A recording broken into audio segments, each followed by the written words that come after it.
इस्तकबाल है आपका न्यूज 18 जम्मू कश्मीर लद्दाख हिमाचल में। मैं हूं विशाल और आप देख रहे हैं JKLH प्राइम डिबेट। सबसे बड़ा मुद्दा क्या यही है?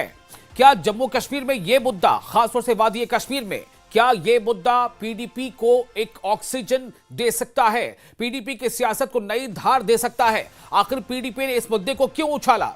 क्यों PDP की महबूबा मुफ्ती ने अपने कारकुनों के साथ इस मुद्दे को उछाला? और मुद्दा यह है कि जम्मू कश्मीर में, जम्मू कश्मीर की जेलों में और या फिर जम्मू कश्मीर की जेलों से बाहर कश्मीर के जो नौजवान या बुजुर्ग बंद हैं, इन कैदियों को जल्द से जल्द वापस लाया जाए। इनकी रिहाई कैसे मुमकिन हो और इनकी जो मौजूदा स्थिति है, जो मौजूदा हालात है, उनके बारे में जानकारी ली जाए।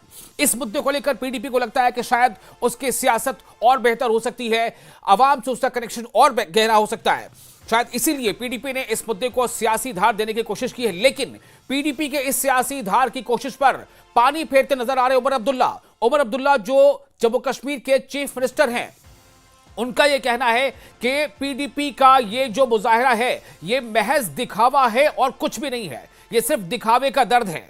सच्चाई पर कौन है? क्या PDP की सदर महबूबा मुफ्ती जो है वो सही बोल रही हैं? क्या उनके दर्द में हकीकत है? क्या उनकी आवाज में, उनके सियासत में सच्चाई है? या फिर जो CM उमर अब्दुल्ला कह रहे हैं कि ये महज दिखावा है, सच्चाई किसके साथ है? लेकिन इस सबके बीच सवाल सबसे अहम यह भी है कि चाहे कोई सियासत कर रहा हो या ना कर रहा हो, लेकिन क्या यह बात गलत है कि जम्मू कश्मीर में भी और जम्मू कश्मीर के बाहर भी बड़ी तादाद में जम्मू कश्मीर के नौजवान बुजुर्ग जो है वो जेलों में बंद हैं?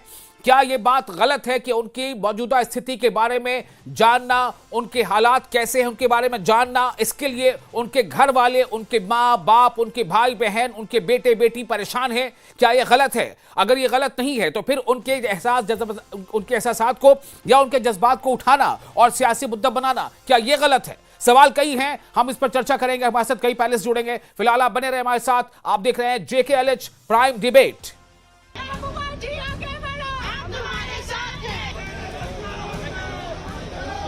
मुल्क के अंदर जेलों में हमारे नौजवान, हमारे बुजुर्ग बंद हैं, किस हालत में हमें मालूम नहीं है। जम्मू कश्मीर की सिक्योरिटी के फैसले जो हैं वो दिल्ली में लिए जाते हैं, तो बेहतर ये होगा कि वो दिल्ली जाएं, होम मिनिस्टर साहब से मिलें।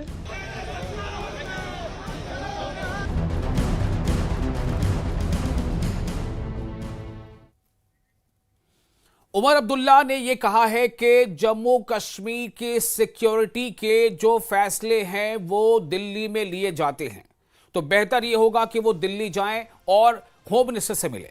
इसका मतलब यह है कि उमर अब्दुल्ला ने कहीं ना कहीं यह तो माना कि यह मुद्दा है काबिल गौर, ये मौजू है जिस पर गौर और फिक्र होना चाहिए। यह अलग बात है कि उसके लिए आवाज यहां उठाई जा रही है या वहां उठाई जानी चाहिए। सवाल अब यह पैदा होता है कि अगर उमर अब्दुल्ला को लगता है कि यह मुद्दा है और ये काबिल गौर है, ये काबिल जो है इस पर कोशिशें की जानी चाहिए इसके लिए कि ये लायक है, तो फिर उमर अब्दुल्ला ने इसको लेकर क्या कुछ किया है, जैसा उन्होंने पहले बयान दिया। अब सवाल ये पैदा होता है कि PDP जो कह रही है उसके पास इसका क्या जवाब है कि वो महज दिखावा नहीं कर रही है? अगर PDP दिखावा नहीं कर रही है तो क्या फिर वो उसके पास कुछ तर्क है, कुछ जवाब है? या जो CM उमर अब्दुल्ला कह रहे हैं कि ये महज दिखावा है, सिर्फ जो है वो दिखावे की सियासत है या दिखावे का दर्द है, इसमें सच्चाई है? हमारे साथ जो मेहमान है, हमारे साथ अजय भारती हैं जो एक्स MLC है, BJP के स्पोक्स पर्सन हमारे साथ मौजूद है। इस चर्चा में भाग लेने के लिए हमारे साथ एक और खास मेहमान जुड़ेंगे, एडवोकेट मुजफ्फर इकबाल खान जो इंडिपेंडेंट MLA हैं। इसके अलावा हमारे पैनलिस्ट हैं इमरान नबी डार जो हमारे साथ कुछ देर में जुड़ने वाले हैं, स्पोक्स पर्सन है जम्मू कश्मीर नेशनल कॉन्फ्रेंस के। और हमारे साथ जो चौथे मेहमान होंगे वो है मोहित भान, स्पोक्स पर्सन PDP। मोहित भान, मैं आपके पास आना चाहता हूं, पहले आपसे ही इस चर्चा की शुरुआत करना चाहता हूं। PDP जो है कैदियों की रिहाई के मुद्दे पर घड़ियाली आंसू बहा रही है, महज दिखावा कर रही है, यह कहना है उमर अब्दुल्ला का जो कि चीफ मिनिस्टर है, none other than chief minister of Jammu Kashmir. आप कैसे बताएंगे इसको? PDP ने जो प्रोटेस्ट किया, मुजाहरा किया, इसकी सच्चाई क्या है? क्यों किया मुजाहरा?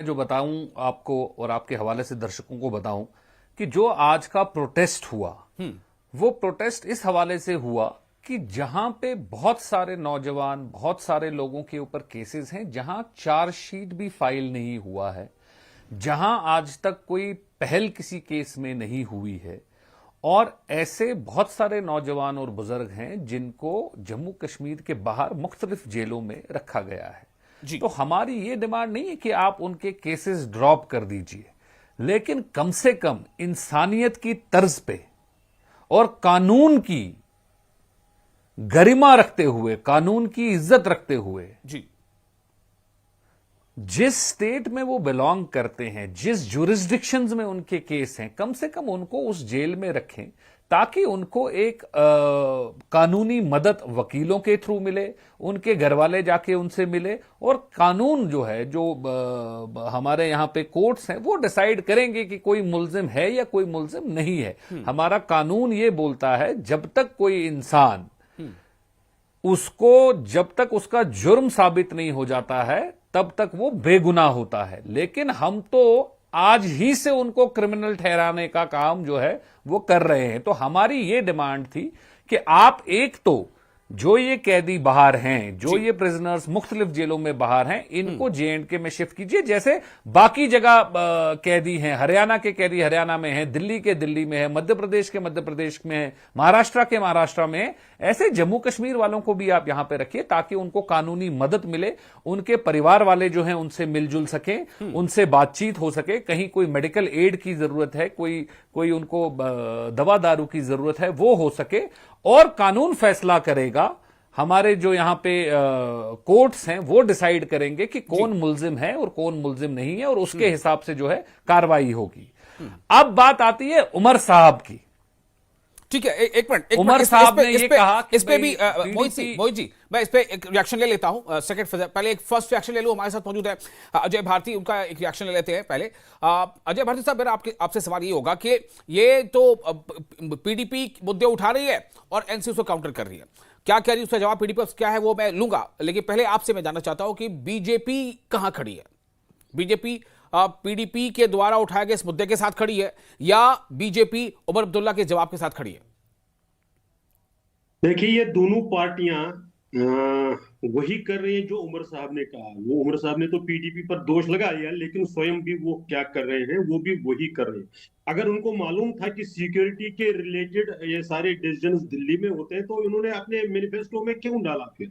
और अगर मैनिफेस्टो में डाला तो उस पर एक्शन क्यों नहीं कर रहे? एक बात। दूसरी बात, इन दोनों एक्ट को जिसके बारे में कह रहे लोगों का आज भड़काया जाने की कोशिश हो रही है, चाहे वो पीएसए हो चाहे यूएपीए हो, इस एक्ट को पूरा अगर आप देखेंगे तो UAPA act, unlawful activities prevention act 1967 का है, पीएसए 1978 का है। यानी कब बने? जब पीडीपी के सदर महबूबा जी के वालिद मोहतरम मरहूम मुफ्ती साहब कांग्रेस पार्टी में थे, यानी वो इसको लाने के एक हिस्सेदार थे।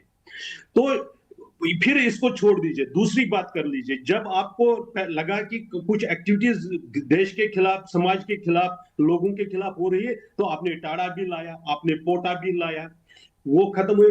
यानी कानून की जरूरत है, एक बड़ी बात। इसलिए उन पार्टीज ने ही जो आज विरोध कर रहे हैं, उन्होंने इन कानून को लाया और आज वो उसको सिर्फ इंप्लीमेंटेशन हो रही है। ये एक हिस्सा है। दूसरा, अभी आपने देखा होगा कर्नाटक हाई कोर्ट का एक केस सुप्रीम कोर्ट में 3-4 दिन पहले ही सुप्रीम कोर्ट में उस पर फैसला आया। यूएपीए के ही तहत एक केस आया जिस पर हाई कोर्ट ने एक बंदे को, यानी एक ही एफआईआर में पकड़े गए 2 लोगों में से एक को बेल दे दी, एक को नहीं दी। एक सलीम खान को बेल दे दी, जाहिद को नहीं दी जी। तो 2 पार्टीज, सरकार और जाहिद खान, सुप्रीम कोर्ट पहुंचे, वो बेल के रिजेक्शन में, एक इसके अपील में। सुप्रीम कोर्ट ने हाई कोर्ट के फैसले को मेंटेन रखा और उन्होंने कहा कि भाई ये मेरिट्स पर बेस्ड है। यानी कहने का मतलब क्या है कि कोर्ट जब अगर आपके पास जो सोल्यूशन है, आपके पास कोर्ट को रिज्यू करने का, कॉन्टेक्ट करने का है, तो कोर्ट मेरिट्स पर डिसाइड कर रहा है। तो हमारे अगर यहाँ जो कोई कैदी है, क्या उन्होंने कोर्ट को ये नहीं किया, कॉन्टेक्ट नहीं किया?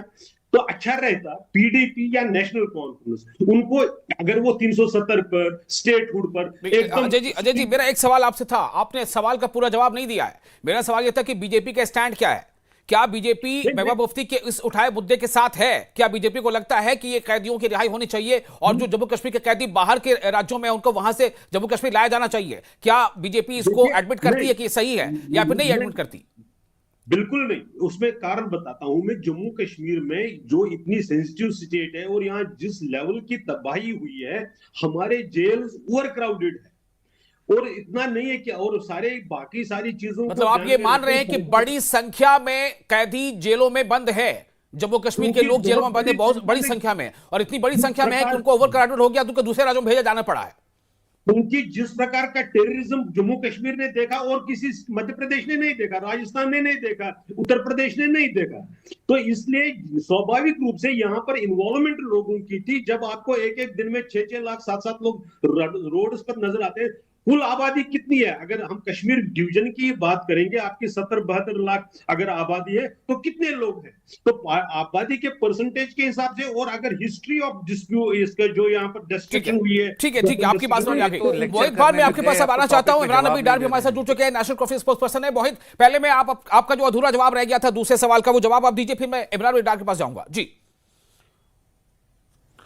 देखिए, एक तो अजय जी ने ये बात की कैदियों के हवाले से, लेकिन इनसे जो सवाल पूछा गया उसका जवाब तो दिया नहीं, और ये कह रहे हैं कि उन्होंने कह दिया वो कह रहे हैं कि वो इस मांग का समर्थन नहीं करते हैं। बीजेपी इस मांग का समर्थन नहीं करती कि कैदियों को दूसरे राज्यों से जम्मू कश्मीर वापस लाया जाए। उन्होंने साफ कह दिया है अभी। विशाल जी, वही मैं बता रहा हूं कि अजय जी ये बता रहे हैं कि कोर्ट के ऊपर आप छोड़ दीजिए, हमने फैसला ले लिया, पुलिस ने फैसला ले लिया और इन्होंने डिसाइड कर लिया कौन मुजरिम है और कौन मुजरिम नहीं है। लेकिन कानून को अपना काम करना चाहिए, और हमारी जो दरख्वास्त है वो कानून से है कि कानून का इंप्लीमेंटेशन हो, जेल मैनुअल का इंप्लीमेंटेशन हो, और जो कानून कैदियों के राइट्स हैं वो राइट्स कानूनी तरीके से दिया जाए और कानून फैसला करे कि कौन मुजरिम है। आप अपनी बात में, आप अपनी बातों में इतनी संजीदगी अगर दिखा रहे हैं, तो फिर आपके जम्मू कश्मीर के चीफ मिनिस्टर क्यों ये बात कहते हैं कि ये महज दिखावा है?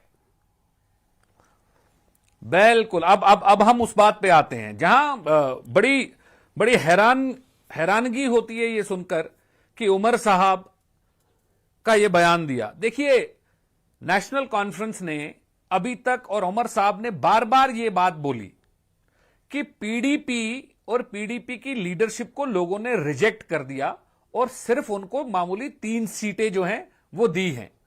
ये बार बार उनके बयान आए, ठीक है, क्योंकि कहीं ना कहीं शायद लोगों को हमारे से कोई नाराजगी थी, या उनको लगा कि शायद हमने कोई ऐसी बात है या जो कोई काम है नहीं किया, और वो भरोसा जो है उन्होंने उमर साहब के ऊपर दिखाया और उन्होंने नेशनल कॉन्फ्रेंस के ऊपर दिखाया। और उमर साहब ने कहा कि कानून व्यवस्था का जो काम है ये होम मिनिस्ट्री और दिल्ली का काम है, वो ये दिल्ली करती है। देखिए, हम तो एक छोटी सी ऑपोजिशन है, 3 एमएलए हैं, और एक पार्टी उमर साहब की नजरिए में वो पार्टी है जिनको लोगों ने बर्खास्त कर दिया है, जिनको लोगों ने रिजेक्ट किया है। अब हमारे पास तो इख्तियार में इतना है कि हम उमर साहब को यह याद दिलाएं, छोटी पार्टी होने की हैसियत से ही, 3 एमएलए होने की हैसियत से, कि उमर साहब, लोगों को यह परेशानियां हैं कि उमर साहब, जिन लोगों ने 50 एमएलए आपको दिए हैं वो इन मुसीबतों से जूझ रहे हैं, और आपने अपने इलेक्शन कैंपेन में उनसे वादा किया था कि मैं आपकी मुसीबतों की लड़ाई लड़ूंगा। अब उमर साहब ये नसीहत करते हैं कि ये सब तो दिल्ली में तय होता है, ये सब तो सिक्योरिटी के मामले होम मिनिस्ट्री में तय होते हैं, प्राइम मिनिस्टर साहब तय करते हैं। अब वजीरे आला होने के हैसियत से, चीफ मिनिस्टर होने की हैसियत से, इस स्टेट में वक्तन फवक्तन हम देखते हैं कि उमर साहब दिल्ली कभी होम मिनिस्टर साहब से भेंट करते हैं, उनसे मुलाकात करते हैं, कभी प्राइम मिनिस्टर साहब से मुलाकात करते हैं, कभी डिफेंस मिनिस्टर साहब से मुलाकात करते हैं। तो ये मुद्दा जो है, हमारा तो काम एज अपोजिशन है उनको याद दिलाना कि उन्होंने जो वादे किए उस वादों में कहां पे खयानत कर रहे हैं वो। लेकिन जो दौरे वो रोज दिल्ली लगाते हैं हर हफ्ते, कभी फारूक साहब जाते हैं, कभी उमर साहब जाते हैं, कभी उनके मंत्रिमंडल के लोग जाते हैं, तो दिल्ली जाकर उमर साहब, आप इन लोगों की मुसीबतों की बात क्यों नहीं करते हैं? हमें पता है कि ये फैसला दिल्ली से ही होगा, लेकिन दिल्ली तो आना जाना आपका है, आप तो चीफ मिनिस्टर हैं सर, आपकी तो ठीक है, आपकी बात समझ आ गई। इमरान अभी डाल चुके हैं हमारे साथ, स्पोक्सपर्सन नेशनल कॉन्फ्रेंस। इमरान, आप सुन रहे होंगे अभी मोहित भान ये कह रहे हैं कि दरअसल हम तो याद दिला रहे हैं नेशनल कॉन्फ्रेंस को, हम नेशनल कॉन्फ्रेंस के आला लीडरान को, उमर अब्दुल्ला हो चाहे फारूक अब्दुल्ला को, याद दिला रहे हैं कि आपने वादा क्या किया था आवाम से जब आप चुनाव के लिए उनसे वोट मांग रहे थे। आपने ये वादा किया था, अब आप भूल क्यों गए? अब हम इसे आपको याद दिला रहे हैं। तो क्या ये सीएम गफलत में है, उनको याद दिलाया जा रहा है? क्या नेशनल कॉन्फ्रेंस जो है वो कॉम्प्लेसेंट हो गई है? जिस मुद्दे के साथ वो जीत कर आई वो मुद्दा भूल गई, आवाम को उसने मुद्दे से अलग छोड़ दिया, ये इल्जाम लगा रहे पीडीपी। देखिए, सबसे पहले आपको ये समझना पड़ेगा कि इशू है क्या।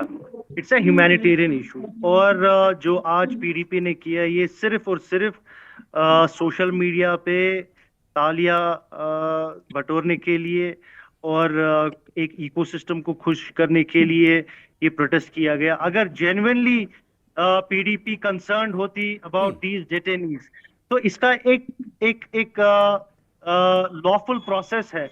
वो अगर चाहती तो वो दिल्ली जाती और वो होम मिनिस्टर से मिलती और जो कंसर्न्स वो यहाँ मीडिया के इमरान सामने साहब, रख सरकार रही में आप हो, सरकार में पीडीपी नहीं है, चीफ मिनिस्टर आपका है, दिल्ली आपको जाना है, वोट आपके पास मिले हैं, 50 एमएलए लोगों ने आपको दिए हैं, पीडीपी के पास 3 एमएलए हैं, और आपकी लीडरशिप का कहना है, उमर साहब का कहना है कि पीडीपी को तो रिजेक्ट किया है, और आप बोल रहे हैं कि पीडीपी दिल्ली जाए, महबूबा मुफ्ती दिल्ली जाए, और चीफ मिनिस्टर साहब यहाँ कश्मीर में बैठे रहे। आप अजीब, ये तो अजीब सा लॉजिक है कि सरकार बोल रही है कि अपोजिशन के लीडर दिल्ली जाकर लोगों की बात करें। हम तो कर ही रहे हैं, हमने तो चिट्ठियां लिखी, हमने एलजी साहब के पास, जब मैडम महबूबा मुफ्ती एलजी साहब के पास गई, वहां पे भी उन्होंने प्रिजनर कश्मीरी पंडित्स की बात की, लेकिन मुझे ये नहीं समझ आता है खुश नहीं है। कि मैं आपने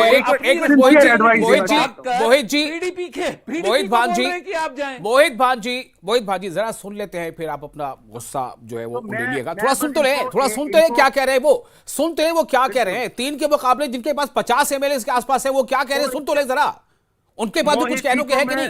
मोहित जी से मैं गुजारिश करना चाहता हूं कि वो हमारी बात भी सुने और बाद में जो उनको बोलना होगा आराम से बोलिए। मैंने रोका नहीं, मैंने इनके बीच में टोका नहीं। So let me make my point ये है कि एक तो ये जो आज एक ड्रामा किया महबूबा जी ने सड़क पे आके, जहां रेलेवेंट क्वार्टर्स में। इमरान, मुझे सवाल पूछना पड़ेगा। आप अगर इसे ड्रामा कहते हैं तो फिर आपने क्या किया?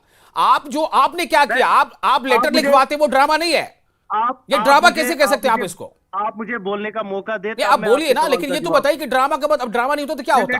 क्या करना चाहिए था? मैंने अभी पूरी बात कंप्लीट नहीं की। बोलिए। आप बीच में मुझे टोक रहे हैं, मैं पूरी बात कंप्लीट बोलिए। और बात ये है, एक तो ये आज उन्होंने किया जो रेलेवेंट क्वार्टर्स में नहीं था। दूसरा, अब महबूबा जी बोलती हैं कि उमर साहब को जाना चाहिए। अगर उनको पहले से ही ये दिमाग में था कि उमर साहब से ही बात बुलवानी है तो फिर प्रोटेस्ट क्यों किया? तो उमर साहब के पास क्यों नहीं गए? अगर एक रेस्पॉन्सिबल अपोजिशन पीडीपी होती तो इनको उमर साहब से टाइम लेना चाहिए था, उमर साहब के पास जाना था और उमर साहब को बोलना था सर आप ये इशू क्यों नहीं उठा रहे हैं। अब जब इनको जो टाइम आपने जम्मू कश्मीर के आवाम से लिया था, वादी कश्मीर के आवाम से जो टाइम आपने लिया था कि आप हमें वोट दीजिए, हमें जिताइए, तमाम के मुद्दों को हल करेंगे, उसका क्या हुआ? उसका जवाब आप बीजेपी से मांगिए ना। बीजेपी ने बोला था इमीडिएटली आफ्टर इलेक्शंस आपको स्टेटहुड दिया जाएगा। अभी तो स्टेटहुड छोड़िए, यहां तो बिजनेस रूल्स नहीं हमको मिल रहे हैं। तो बीजेपी ने एक कॉन्स्टिट्यूशनल यहां पर एक पॉज लगा के रखा। तो मतलब जम्मू कश्मीर के आवाम के लिए क्या बेहतर है कि ये सरकार जो है खत्म हो जाए? उमर अब्दुल्ला जो है वो सरकार को, जैसा उन्होंने पहले कहा था कि हम सरकार से दस्तबरदार हो जाएंगे, अगर इसके बजाय आवाम को राहत मिलती है तो छोड़ दीजिए फिर कुर्सी। पीडीपी से और जो अपोजिशन पार्टीज हैं इनको इस टाइम पे जो इशू रेज करना चाहिए वो स्टेटहुड का इशू रेज करना चाहिए, क्योंकि इन सब चीजों का, जिसका गंगा की गंगोत्री कहां पर है, ये सारी स्टेटहुड, जब तक स्टेटहुड हमारे पास नहीं आएगा तब तक इन इश्यूज को एड्रेस करना बहुत मुश्किल है। आपको मालूम है कि जो सेंटर में हुकूमत है वो कितना ही जम्मू कश्मीर के लोगों के जो सेंटिमेंट्स हैं, जो एस्पिरेशंस हैं, उनको एड्रेस कर रही है। वो यहाँ के लोगों को निगेट करना चाहती है। यहाँ के जो मैंडेट मिला है लोगों को 63% मैंडेट, उसको इग्नोर कर रही है। और अगर बीजेपी ने यहाँ के मैंडेट को रेस्पेक्ट किया होता तो स्टेटहुड आ गया होता अभी तक। तो आप ये सवाल बीजेपी से पूछिए ना कि इन्होंने। अजय भारती जी है यहाँ पर हमारे साथ मौजूद। अजय भारती जवाब दीजिए छोटा सा एक। अजय भारती जी, देखिए, ये वो पार्टी कह रही है जिन्होंने एक बार नहीं बार बार कुर्सी के लिए समझौता किया। कुर्सी के लिए समझौता किया? अच्छा, समझौता किया ना। 75 में क्या था? पहले तो पता नहीं कहां रायशुमारी से शुरू करते हुए फिर 75 में चीफ मिनिस्ट्री पर से हुए। क्या इनको चुनाव लड़ते हुए मालूम नहीं था कि ये यूटी है? क्या उसके बिजनेस रूल्स डिफाइंड नहीं है? ये जो बिजनेस रूल्स की बात करते हैं उसमें क्या चाहिए इनको? ठीक है, एक मिनट, मैं मुद्दे से भटकना नहीं चाहता। मेरा मुद्दा आज ये है कैदियों की रिहाई। क्या बीजेपी ये मानती है कि कुछ कैदी ऐसे हो सकते हैं जिनका सुरक्षा के मद्देनजर किसी और जेल में रखा जाना, लेकिन क्या सारे के सारे कैदी जो यहां से हैं वो जम्मू कश्मीर, क्या उनको वापस लाया जाना चाहिए? जम्मू कश्मीर की जेलों में लाया जाना चाहिए? मैं फिर से उसी सवाल पे आ रहा हूं, अपने मुद्दे पे आ रहा हूं। मैं विशाल साहब यही कह रहा हूं, जब इनको पकड़ा गया उनको रैंडमली नहीं पकड़ा गया होगा। एजेंसीज के पास कुछ ना कुछ इनपुट ऐसा रहा होगा जिसकी वजह से इनको पकड़ा गया, और उन एक्ट्स के अंडर पकड़ा गया जो पहले से बीजेपी ने नहीं लाए थे। इसलिए सरकार देश की हित में, नेशनलिज्म के अजय जी, ये कोई लॉजिक नहीं है ना। कानून तो कभी भी बनता है, लेकिन कानून का इंप्लीमेंटेशन तो अलग अलग दौर में होता है ना। जिस दौर में जिसकी सरकार है, जिस दौर में जो शासन में है, ये तो मतलब ये लॉजिक तो जी अच्छा नहीं है ना मेरे ख्याल से। सवाल ये है कि अगर पकड़े गए हैं तो कानूनी प्रोसेस शुरू हो। जो मोहित भाई सवाल उठा रहे हैं कि भाई आप जम्मू कश्मीर में लाकर रखिए, उनके जेलों में, यहाँ की जेलों में लाकर रखिए। मुझे बताइए, अभी महबूबा जी ने शबीर अहमद शाह का नाम लिया, क्या उनके बारे में जानकारी लोगों को नहीं है? अगर वो किसी इनोसेंट को जानती है जिसको पकड़ा गया, इन्होंने मैंने बताया आपको, स्टेटहुड के लिए तो ये सुप्रीम कोर्ट पहुंचे, तो उस इनोसेंट मोहित भाई आप फंस रहे हैं। मोहित, पीडीपी फंस रही है। आप सिर्फ जो है जज्बाती करके लोगों को आप चाहते हैं कि उनको धोखा दिया जाए, जैसा पीडीपी भी कह रही है, एनसी कह रही है, बीजेपी भी कह रही है। आपने कानूनी प्रोसेस क्या शुरू किया? सवाल आप ये उठ रहा है। देखिए, ये मैं दोनों चीजों का जवाब दूंगा। पहले तो अभी लेटेस्ट में जो भारती जी ने दोबारा कहा कि आप किसी इनोसेंट को जानते हैं क्या, मैं भारती साहब को बताना चाहता हूं, इनोसेंट कौन है और कौन नहीं ये कानून तय करेगा। ये मोहित बान या अजय भारती तय नहीं करेगा कि कौन इनोसेंट है, या कोई पुलिस का कमिश्नर या डीजी साहब तय नहीं करेंगे कि कौन इनोसेंट है और कौन मुजरिम है। ये तय करने के लिए यहां पे कोर्ट्स हैं, सेशन कोर्ट्स हैं, हाई कोर्ट्स हैं, सुप्रीम कोर्ट है जो ये फैसला लेंगी। हमारी सिर्फ इतनी गुजारिश है कि अगर कोई लोग आपने पुलिस ने, एजेंसीज ने किसी शक के बिना पे या किसी इनपुट के बिना पे आपने उनको बंद रखा है, तो आप उनके चार्जशीट जो है वो कोर्ट में दाखिल कीजिए, उनके गवाह जो हैं वो कोर्ट में पेश कीजिए और कोर्ट को फैसला लेने दीजिए। यहां तो 15-15 साल से लोग जेल में और 15 साल के बाद रिहा हो जाते हैं। हाईकोर्ट बोलता है कि जी 15 साल के बाद रिहा हो गए। वो 15 साल की भरपाई कौन करेगा? वो 15 साल का जो डिवीजन उसकी वजह से क्रिएट हो रहा है, वो उसकी भरपाई ऐसा कौन है। करेगा? मोहित भांजी, मैं आपसे थोड़ी इजाजत लेकर के मुजफ्फर इकबाल खां एडवोकेट है, उनको जरा जोड़ना चाहता हूं, क्योंकि वो ऐसे भी एडवोकेट है। मामला तो उसी तरह का अलग है। मुझे लगता है कि वो बहुत अपनी मैं इमरान साहब की एक सेकंड अच्छा जवाब देखिए, मानेंगे आप? दे दीजिए जवाब जल्दी से। मुजफ्फर साहब की भी बात सुन ले जल्दी से। जी, देखिए इमरान साहब ने बड़ी इंपॉर्टेंट बात की। हाँ, कहा उन्होंने कि पीडीपी ड्रामा कर रही है, पीडीपी ने नाटक किया जी, और उनको उमर अब्दुल्ला साहब के पास आना चाहिए था। तो मैं इमरान साहब को यह बताना चाहता हूं, इमरान साहब, आज की तारीख में जम्मू कश्मीर में एक असेंबली नाम की चीज है। बेशक वो असेंबली कमजोर है, लेकिन एक असेंबली का वजूद है। और पीडीपी के मेंबरान ने असेंबली के अंदर इस हवाले से बिल लाया और बोला कि आप डिबेट कीजिए असेंबली के अंदर, लेकिन वहां पे उमर साहब और नेशनल कॉन्फ्रेंस ने असेंबली के अंदर इसके ऊपर डिबेट करने से इनकार किया। ठीक है, एडवोकेट मुजफ्फर इकबाल खान हमारे साथ मौजूद है, इंडिपेंडेंट एमएलए, और मैं समझ सकता हूं कि ये इंडिपेंडेंट वॉइस होगी। मुजफ्फर साहब, थोड़ा आप देर से जुड़े हैं, मुझे ये बताइए, पीडीपी ने प्रोटेस्ट किया है कैदियों के रिहाई की मांग को लेकर के, दूसरे राज्यों से कैदियों को शिफ्ट किया जाए जम्मू कश्मीर में, इसको लेकर के Omar Abdullah, none other than Omar Abdullah CM, वो कह रहे हैं कि पीडीपी ये जो है दिखावे का दर्द है, उसका दिखावा है और कुछ नहीं है। Your comment. अरे मैं इस पर तो नहीं कहूंगा, मगर एक चीज मैं जरूर कहूंगा आपको जी कि इसमें कोई दो राय नहीं है जी कि कैदी जो हैं वो बैरून रियासत हमारे जम्मू कश्मीर से बाहर उनको कैद किया गया है, और कुछ को बिल्कुल ट्रम्प अप चार्जेस हैं जिनके खिलाफ खाली। और मैं आपको ये भी बता दूं कि अभी भारती साहब कह रहे थे कि ये बहुत पुराना कानून है। कानून कोई भी ना बुरा है ना अच्छा है, कानून को अप्लाई करने वाले, जो इम्प्लीमेंट करने वाले हैं, उन पर डिपेंड करता है जी। Prevention of Illegal Activities Act जो है जी, अनलॉफुल एक्टिविटी एक्ट जी, वो इसमें शक नहीं, बहुत पुराना कानून था, लेकिन इस किस्म का मिसयूज उसका पहले इससे कभी नहीं हुआ है। मिसयूज करने के बाद, क्योंकि उसमें बेल का प्रोविजन है नहीं है, अगर किसी पर एफआईआर लग गई है और झूठी ही क्यों ना हो, उसमें बेल का कोई कानून तो क्या नहीं आप है। महबूबा मुफ्ती के द्वारा उठाए गए इस मुद्दे के साथ हैं?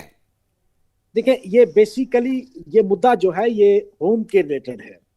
असेंबली में भी हम इस पर हम डिस्कशन नहीं कर सकते हैं, तो इसके लिए स्ट्रीट जो प्रोटेस्ट है वही एक रास्ता है। क्योंकि तो फिर सीएम ने क्यों कहा कि ये दिखावा कर रही हैं? मैंने उनका बयान सुना नहीं उमर साहब का, लेकिन कोई भी अगर इस पर बोलेगा तो मैं उसका साथ दूं। कोई भी अगर इस पर बोलेगा कि जो यहाँ के लोग हैं, अब मैं उनकी इंटेंशन को मैं नहीं जानता कि जिन लोगों ने प्रोटेस्ट किया है, लेकिन कोई भी अगर प्रोटेस्ट करेगा तो मैं उसको जायज मानता हूं, क्योंकि जितने भी लोग प्रिवेंशन ऑफ अनलॉफुल एक्टिविटी में या पब्लिक सेफ्टी एक्ट में बंद हैं, वो बिल्कुल गलत है।